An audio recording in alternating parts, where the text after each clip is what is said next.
دیا اقبال نے ہندی مسلمانوں کو سوز اپنا کہ میں نے اپنا درد و سوز دیا ہے تمہیں. میری شاعری کیا ہے؟ درد اور غم پیدا کرتی ہے. مقام گفتگو کیا ہے اگر میں کیمیا گر ہوں؟ یہی سوز نفس ہے اور میری کیمیا کیا ہے.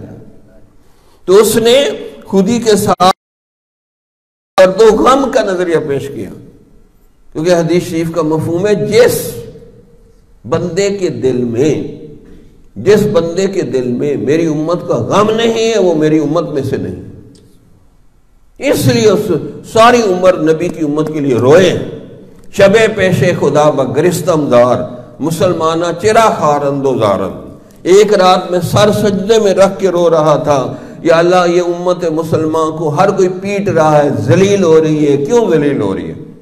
شب پیش خدا بگرستم دار مسلمانہ چرا ندا آمد نمی دانی کے این قوم دل دارند و محبوب نہ دارند. آواز آئی کہ یہ قوم دل تو رکھتی ہے، اس میں بسانے والا مدنی محبوب نہیں رکھتی، کہ حضور سے عاشقانہ والہانہ ان کو محبت نہیں، اس لیے یہ ذلیل و خوار ہو رہے ہیں. کس سے مانگے کہاں جائیں، کس سے کہیں